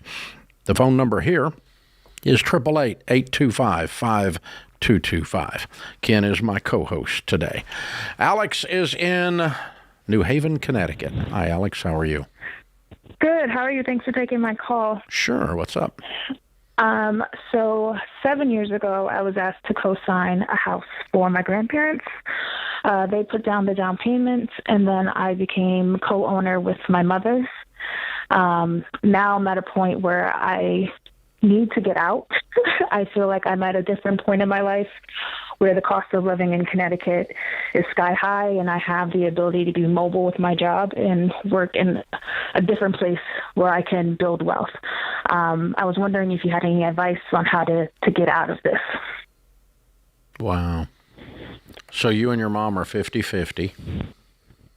Morally, a third piece between my grandfather, my mother, and myself, yes. Oh, okay. And you're co-signed with your grandfather and your mother? My grandfather put the down payment. My mother and I legally own it on paper. Oh, okay. So the two of you are on the mortgage and on the deed, but morally he owns 1/3 because of the down payment. Yes. I see. Okay. And what is the house worth? Online it says $575. And then the what's mortgage the current is mortgage? Yeah. $240, $250. Okay, so it's $300,000. So your share is worth $100,000, give or take. Does that sound right? About right. Okay. All right. I don't think you're going to get your money out, kid. Unless they're all willing to sell. I don't know. Probably not my grandfather. So he's 80-something. upper 80s. So that was the only thing. Does he live there? Who lives in the house? We all live in the house together. Oh, joyful. Okay. Yeah. So I was 25 when this deal went down. Now I'm in my lower 30s, and I'm like, wait a minute. Yeah. Took a little while to realize how dumb it was, huh? Okay. It didn't sound great at the time, but I wasn't too concerned. Yeah. That's where my brain was. Yeah, gotcha. So, what's your mother's financial situation? Not the greatest. I don't think she has much retirement. And is she retired? No. She'll probably be working for the next 15 years. What does she make? 70, 75. Okay. Well, I don't hear your 80-something-year-old grandfather buying you out, and I don't hear your broke mother buying you out. So there's only one way out. Because, I mean, if your mother made $200,000 a year and she could go get a new mortgage, and borrow enough extra to give you 50 or 60 grand and you could go away, I would suggest you take a deep discount and take that and leave, okay? And that would also get you off the mortgage, which I'm actually more concerned about you getting off of the mortgage liability than I am you getting your money out of this, because you didn't put any money into it. But if you go live somewhere else and then she doesn't pay the bill because you're not there to help support this house anymore, you're going to get foreclosed on. Right. And we can't do that. That doesn't make sense. So, I have a quick question. You said you're mobile and what you can do, and I feels work like remotely. Okay, so From home, yeah. Seems like you probably want to spread your wings and go somewhere else. Is that true? Yeah, it's just the cost of living here is actually ridiculous. What do you make? 100,000. Okay. If you were to go somewhere else, you pay 1/3 of the payment. Yeah, that's what I was wondering. Yeah, so I'd probably do 1/3 of the mortgage, which is like $700. Mm-hmm. Interest rate on the mortgage is 4.25, and then there's just the living expenses probably brings me up to like $1,500. Yeah. And just regular bills. See, the problem is the answer to your question is how do you get out? Is the property gets sold. Yeah. But I don't know where your grandfather and your mother live then. Yeah. I mean, I don't know how I can move off and be successful while they also continue to be successful. If you live somewhere else, I'm guessing you've thought about this before you called us. If you live somewhere else, have you run some numbers on how much you could reduce your current cost of living? I just see, I don't know if I have the numbers exactly, but I see there are like other places, let's say Delaware, for instance, where, the house, for the amount of house that you get for the amount of money is, I can cut it in half. Mm-hmm. Okay, so if we could find a place to park your grandpa and your mom, we would sell the house and everybody would get their money out and everybody would be going on their merry way. Okay? He'd have $100,000, your mom would have $100,000, you'd have $100,000, and we'd be out of this convoluted, horrible idea that you guys have engaged in. But if they don't have a place to live with $100,000, that's not going to work. Nobody's going to sign up for that, okay?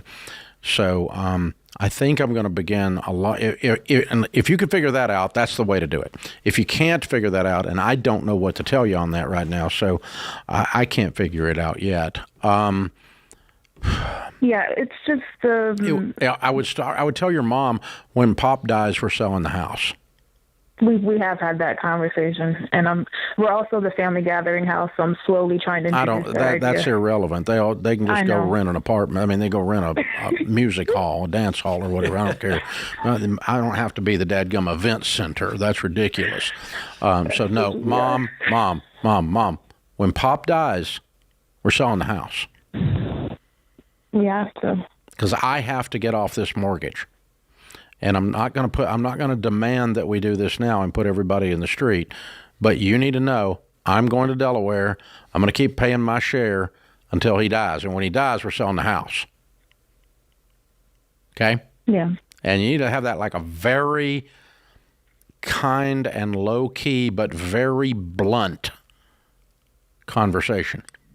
I don't want any nuance around this, and follow it up with an email. Mom, this is what we talked about. This is an uncomfortable conversation, but I'm letting you know I cannot stay in this until you die. But I will stay in it until Pop dies. Okay? Right. And I had that understanding at 25 that it was until my grandparents, you know what I mean? Yeah, I know. But everybody has short memories. Because these ideas of the kind of crap you all have signed up for is what it's just a horrible deal. So moms and dads and grandparents, don't do this to your kids. You're not blessing them. You're trapping them.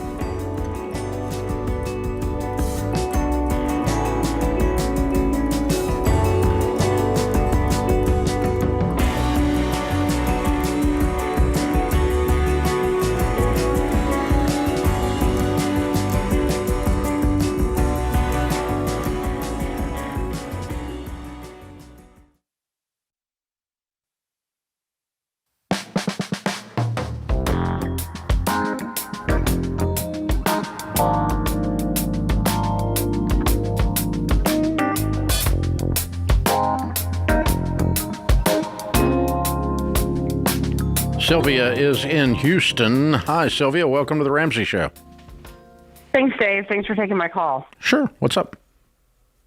So I'm 56 years old, and I would like to retire by 65 at the very latest, and I'm starting to stress about if I'm on track and how to manage the next 9 years financially so that I'm in a good position. How much is in your nest egg now? So I have like $1.2 million in my retirement account. I have $125,000 in my savings account, but because I'm self-employed, I put the money there to pay for my 401k, my quarterly taxes, my office overhead, and everything like that. And my income is very inconsistent. So some months I make... What is your annual income? It's usually between $350,000 to $400,000. Mm-hmm. Okay. And do you have any debt? Yes, I do. I still owe $292,000 on my mortgage. Mm-hmm. I'm on track to have that paid off by 2030. Like within the next 10 years, I'm on track to pay that off. Okay. All right. So 9 years from now, your house is paid for. Your 1.2, if it's in good mutual funds, will be 2.4, probably more like 4, probably around $4 million. Okay. If it's in good mutual funds, is it? Yes, I have it professionally managed. So it's the rate of return is close to 11%. Okay, good. All right. Then it's going to double. And then your lump sum that's already there is going to double in 7 years. Okay. So your 1.2 will be 2.4, and you've got 9 years. So let's call that 2.4. Let's call it 3.5, something like that. And plus you're going to be adding to it. So let's go ahead and call it 4. And a paid-for house. And you'll be 65? Yes.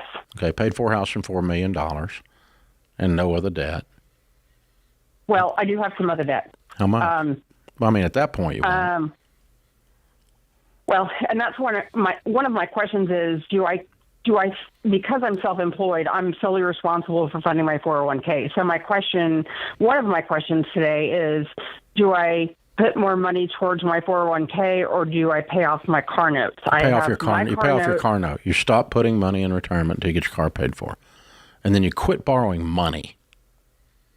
Quit what? Quit borrowing money. Okay. Stop it if you want to retire with dignity. Okay?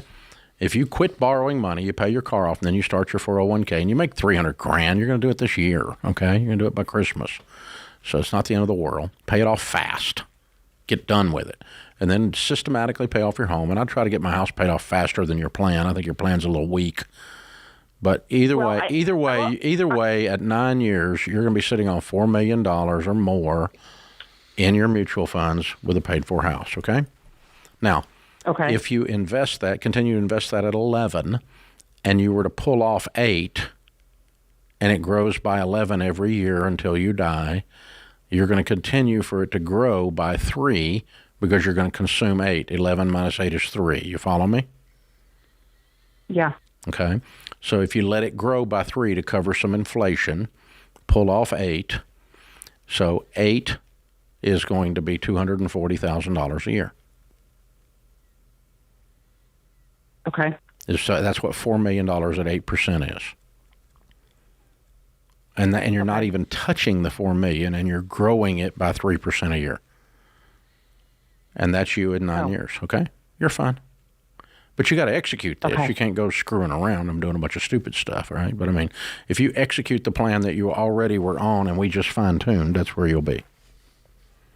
So you're saying to maybe not fund my 401k this year? No, and for pay 2 off my or car? 3 months. How much do you owe on your stupid car?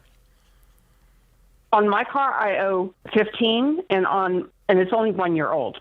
So because I pay extra. My car, I only owe 15. It's 1 year old. And that's at 4%. My son's car that I pay for is 11%. And how old is your son? 11. It's 11. He's in college. He's 19, and so I still and I have college tuition at about $25K a year. So you need to pay off these stupid cars and quit borrowing money. You have too much money coming in to be borrowing money on cars, particularly 11%. Oh my God.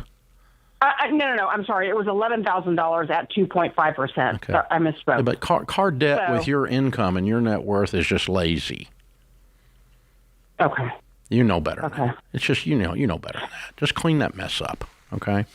So I can pay off. So take the money out of my savings account, pay off both these cars tomorrow. Yeah. And then rebuild your savings account. And you probably can still do your 401k this year with money you make. Yeah, I can fund part of it, just maybe not the max, right? Yeah, but you're still going to be okay. You got 9 more years, and you're going to get your house paid off now, and you're going to have $4 million, and you're going to be living on $250,000 a year. It's a pretty good situation. I'm not sure she heard you. She's still living in the present, and I already took her down there to 9 years. Yeah, I thought that I'm was pretty comfortable at 9 years. Yeah, I think that means her celebration. Yeah, but you got to execute all the way through. You Right. got to keep going. You got to do the whole thing, and don't stop. Ava's in San Jose, California. Hi, Ava. How are you? Hi, good, thank you. Thanks for taking my call. My question is about where to keep my money. I am with U.S. Bank. It's where I always have been. Mm-hmm. But I've heard of this online banking called SoFi. I don't know if you've heard anything about it. Oh, yeah, I what know a little bit about it. I'd stay away is from those people. They're about the only thing I can think of that's worse than U.S. Bank, but yeah. No, you need to go to listen, you need to go to your local community bank or go to a good credit union like Fairwinds Credit Union that we endorse. And these are banks that actually know the human beings that do business with them. The people that you're talking about, you're a number with. Okay. Oh, I see. Yeah, and then get you a good high-yield savings account to park your emergency fund in. Fairwinds Credit Union is an endorsement of ours. We endorse them because we believe in credit unions, we believe in good ones, and we believe in good small-town, small community banks. But we don't do business with the Wells Fargos and the Bank of Americas, the U.S. banks, the Fifth Thirds, and the, God help you, the SoFis. We'll help you get out of debt. Oh, bull crap. You're going to shovel so much debt down your throat you won't be able to breathe. Hey, how do you think you sponsor a stadium? It wasn't by helping you get out of debt, I can tell you that. There ain't no Ramsey Stadium. We noticed that, okay? So it'd be great, though. Do what? I said that'd be great. Yeah, it's funny. It's asking Dave Ramsey if he's heard of SoFi is like asking a Catholic if they've heard of the Pope. Well, the Pope would be an authority for the Catholic, and SoFi would not be an authority for us. Just the idea of, I'm fairly familiar. It's run across my desk a few times. Ever heard of Chevrolet Ford? You're right. Yeah. Oh, man. That's fun. Yeah, a good high-yield savings account with a click and mortar is fine. Just make sure you're checking in, you're looking at what you're doing. And I personally bank at regional bank in our area is our primary, and then another regional bank is our secondary. And then I've got a few odds and ends accounts, but I don't do any business with the Bank of Americas or the Fifth Thirds of the world. I mean, think about it. The one I can't get past was the old Wells Fargo. They had 200,000 employees that committed fraud. Wow. In the last little debacle they had. Yeah. I can't even imagine having 2,000 employees. Yeah. And then having them commit fraud. Yeah. And then somehow they're still open. Yeah. It's like, gee. This just shows the power and the size of that kind of money. Yeah. It's unbelievable.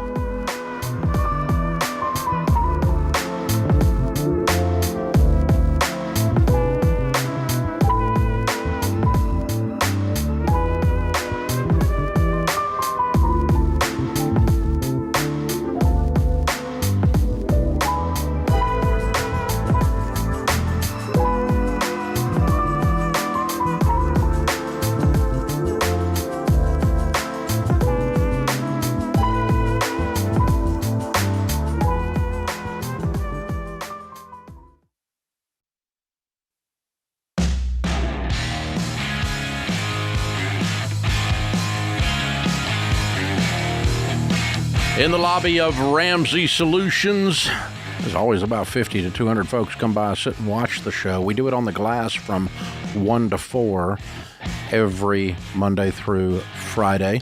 So come and watch and hang out. It's free coffee. It's wonderful. The homemade chocolate chip cookies are amazing. And also in that same lobby is the debt-free stage. And that's where Erica's standing. Hey, Erica, how are you? Hey, I'm good. How are you guys? Better than we deserve. Welcome. Good to have you. Where do you live? I live in Denver. Fun. And here to do a debt-free scream. How much have you paid off? $206,000 I love it. 22 months. In 22 months? Yep. Woo! Okay, and what was your range of income during this time? I started at 100 and I went up to 250 annually. In 2 years? Correct. What in the world do you do for a living? I'm a forensic accountant. Ah, okay. So you just kind of came out of school and went crazy? No, actually, I was working a salaried W-2 position to start and just doing some side hustles in the beginning. Mm-hmm. And then a few months into the progress, I actually got cut loose from that job. And took a couple different routes to finally figure out that I was going to go off on my own and do independent contracting. Uh-huh. So that's what I did. And have been... And it doubled your income. And more. Yeah. And more. Yeah, exactly. Wow. Very impressive. Yeah. Very cool. Well, that makes a lot of sense then on how we can get after $206,000. What kind of debt was that? Mostly student loans. Mm-hmm. About 71% of it was student loans. Mm-hmm. Then the rest of it was some credit card, Mm-hmm. and then a little bit in cell phone and medical loan and things like that. Okay, cool. Mm-hmm. So your degree's in accounting? Correct. I assume. Okay. Yep, and Good I have a for you. master's as well. Good for you. Yeah, I can imagine. Wow. So what made you decide to get this fired up and this intense? Because you went after it, girl. Yeah, I'm a disciplined person to begin with, but I think coming out of school, there was a lot of pressure around, I need to start paying these things off. But in my first job, I wasn't making a whole lot of money and just couldn't figure out how I was going to do that exactly. But started dating somebody who's here with me today and could tell that he had his financial picture together. And as we and he didn't have a master's degree in accounting. No. And as he and I got to talking more, we wanted to have deeper conversations about finances, and I just couldn't bring myself to have those conversations. I was embarrassed, and that ultimately told me that this is an insecurity that I need to fix. Mm-hmm. How'd you find out about Ramsey or get tied to us? Well, my mom actually did FPU, and my dad did too, and when I was in high school, and my mom paid off a bunch of debt using your program as well. Mm-hmm. Mm-hmm. So that comes back to memory when you're sitting with this embarrassment, you called it? Yeah, and I kind of remembered your program through the years and figured, I got to give this a try. I got to fix something because this isn't working for me. I don't like this stress and embarrassment and insecurity I'm feeling. Okay, I got to ask, a disciplined person, self-described, and obviously you've proven it. This is unbelievable. Thank you. How intense, and I mean practical, what were you doing? Did you even live a life other than sleeping, working, and putting money away? Give us an idea of what you did. Yeah, I mean, I worked all the time, as you guys say to do, all the time. So initially it was just side hustles. I worked in the day and overnight where I could. And then as things got better with my day job, I picked up any other independent contracting gig I could get. So I was working all the time. I had to cut away from traveling, which I love, and fun and trips. And often had to say no to some of these friends who are here with me today because the goal was more important than that. Yeah. It's cool to see them here, though, Dave, because they even if they thought you're crazy, they don't now because they're over there admiring you. Oh, they did. They thought I was crazy for sure. So 22 months, though. I mean, you turned up the heat and beans and rice, no life, leaning in completely, single person. I don't have to talk anybody into this. I'm just going to go do it, and I'm going to knock this out fast with great gazelle intensity. Was it worth it? Absolutely. I would not go back.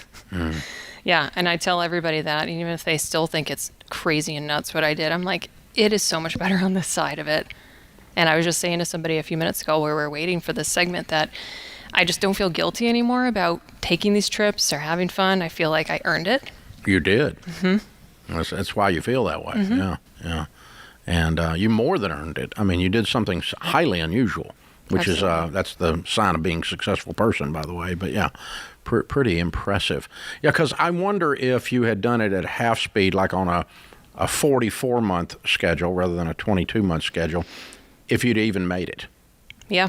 Well, initially that's the way it kind of looked, was that it was going to take much longer. Yeah. I think But you turned up the heat on the income. Yeah, and each time I got a new opportunity, it just opened up more money. It opened up better work-life balance, or, people that I worked with in my office. It just became better and better and better. So all of a sudden, the timeline shrunk little by little, and here I am at 22 months later, done. How much did your skill and experience as a forensic accountant play into your crunching numbers and budgeting? My guess is your budget is unbelievable. Oh, yeah. I'm a total nerd. I'm down to the last cent. And that's what I thought. Yeah, I really am detailed about that kind of thing. Yeah, it was 71% was her student loans, okay? I mean, very specific. I picked up on that. Yeah. I'd be terrified to submit a budget to you. I really would. You should. That's fun. I'm very proud of you. Thank you. I'll talk to your mom and dad at the break a minute ago, getting a picture. They're just busting at the seams. They're so proud of you. Yeah. And they should be. It's very, very cool. Way to go. How old are you? 31. Wow. Oh, man. Okay, now when the income levels off to normal now, I mean the hours level off to normal, what do you think your income's going to stabilize at? It's actually still at the 250 mark. Oh, is it? Okay. Yeah. So you've just been able to get the right kinds of clients, but in a normal amount of hours now. Yeah, exactly. Like I can work as much as I want to. So I think that number I provided is more on the safer side, more conservative, but I could work limitless if I really want to. Yeah. Of course it was. Yeah. Of course it was conservative. Yeah. Okay. All right. So that's not, that wasn't like you working 90 hours or something. Yeah. In the process, of course, I was working. You got there, but today you don't have to work that 90 hours to get that number. No, I don't. That's what I'm saying. Right. Yeah, exactly. Okay. Way to go. There's a young guy over there that is hoping it stays that way. I can tell. He might get to see you now. Yeah. That's good stuff. All right, so someone listening that doesn't have a master's degree in accounting, what do you tell people the key to getting out of debt is? What was it emotionally or mathematically? What was the key? A few things. One, just being disciplined. And I kept using the metaphor that, even when you go, people want to go change their body to look different. A lot of people don't want to do the hard thing, which is diet and exercise. It's just the discipline factor of you got to buckle down. You got to say no to stuff. You have to cut off the credit card use. I think things really changed when I started using a budget massively. I used a lot of visualization too. So one thing that I always practiced in my overnight job was listening to the podcast and pausing the debt-free scream and pretending that was me. And how would I respond to this? And just using that visualization, I said, I'm going to get here. I'm going to be right here on this stage. She's rehearsed this. Once or twice, Well, you should have. I'm glad you did. Yeah. That's amazing. What you said there really does matter. You have to see, when you can see yourself doing it, that's called hope.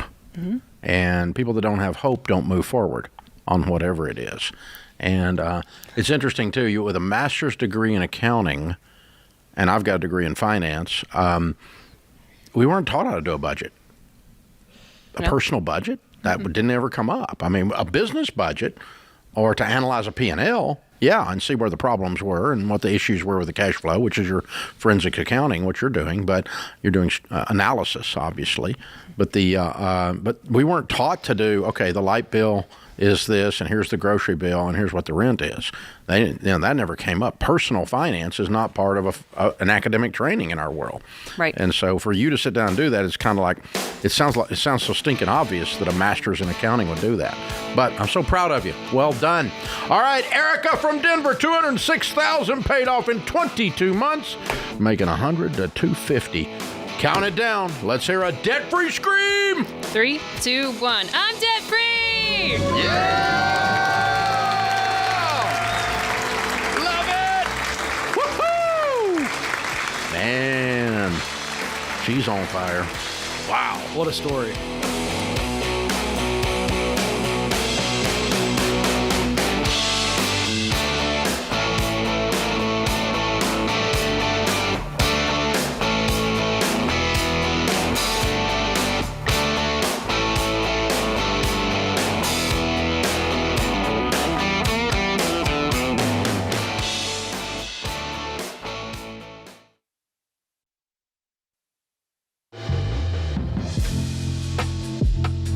Our scripture of the day, Psalm 16:11. You make known to me the path of life.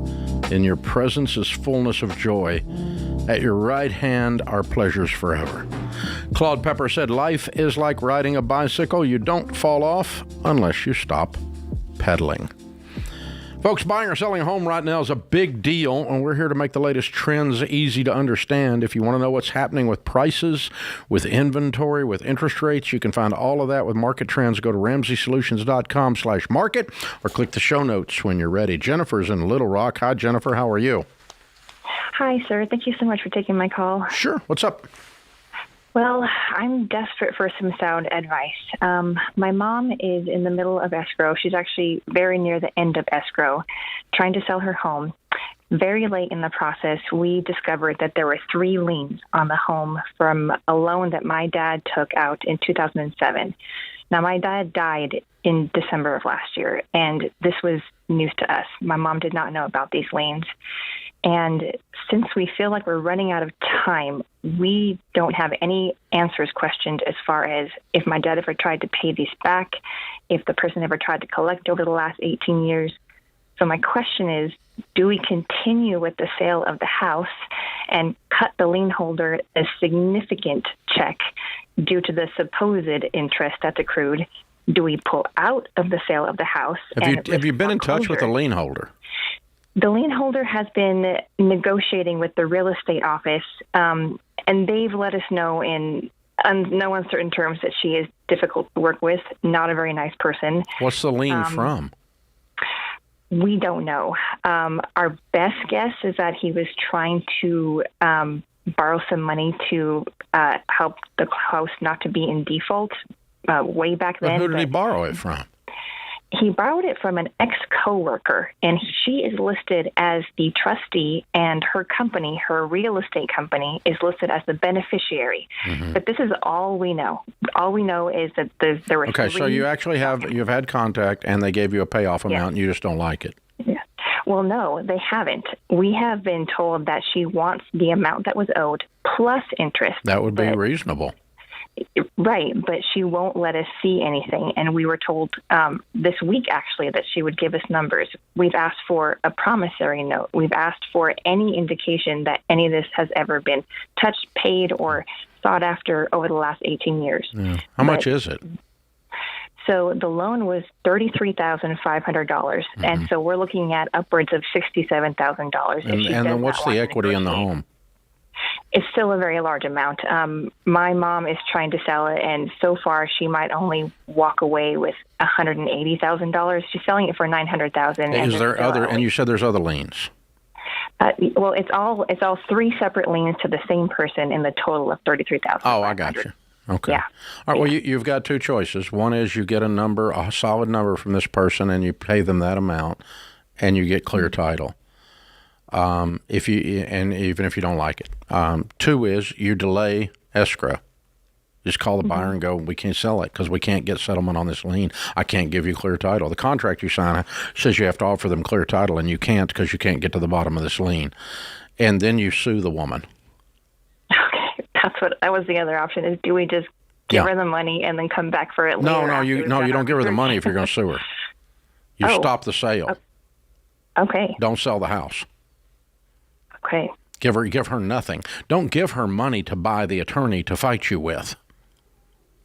And that's the other aspect. We've been turned down by 2 probate attorneys and 1 real estate attorney who refused to take our case, and we don't know why. But we don't have access to my dad's bank accounts, and we know that he was given a large sum of money before he died that we are hoping and praying that maybe he applied to this loan. But we just don't have the time to research because we're not sure how much. Well, you think this woman is ripping you off, is what you're saying? Yes, we just don't. You think trust she's her. been paid and she's acting like she didn't? Yes. I mean, she's threatened to foreclose on when she found out that my dad had died and that we were seeking to, fulfill this loan or whatever. She said, "So sorry for your loss. I was actually about to foreclose on this property." So it's been very difficult. You're going to have to get, it's not unusual for you to ask some kind of forensic proof on how the balance was ascertained, and why do you not have access to your dad's? How long ago did your dad die? It was this last December, and unfortunately, he was not good with money. So my parents had no kidding. And so but I mean, why do you not have access to his accounts yet?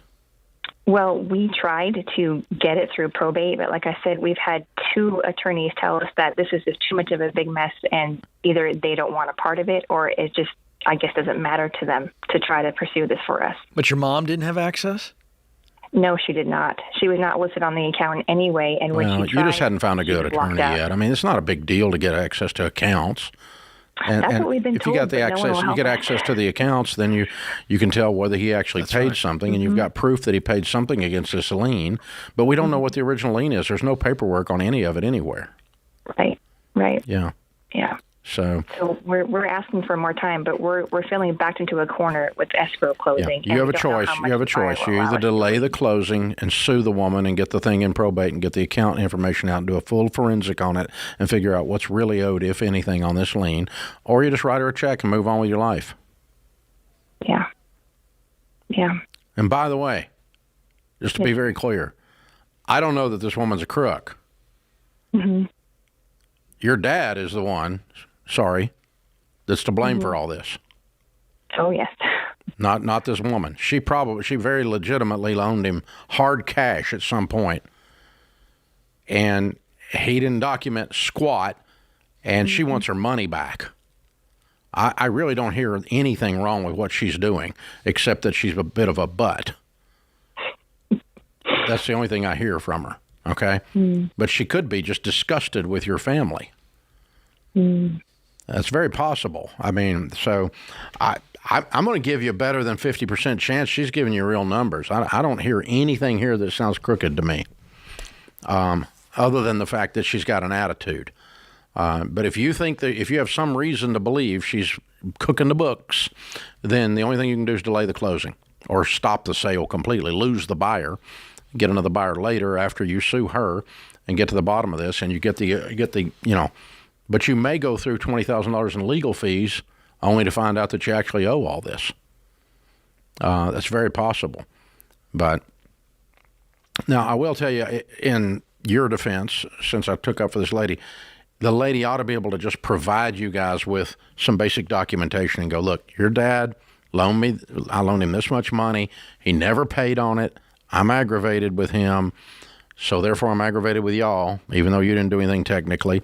But he loaned me $33,000. I loaned him $33,000 on this date. I never have received anything. Here's the interest rate. Here's the promissory note, or here's the email that we used to do the agreement with. I don't care what's the structure of this loan. provide some kind of documentation so that she's got a little bit more credibility rather than just flipping you the bird. But it doesn't sound like nobody in this whole story has done a good job. Your attorneys haven't done a good job. Your real estate agent hasn't done a good job. Your dad didn't do a good job. This lady hadn't done a good job.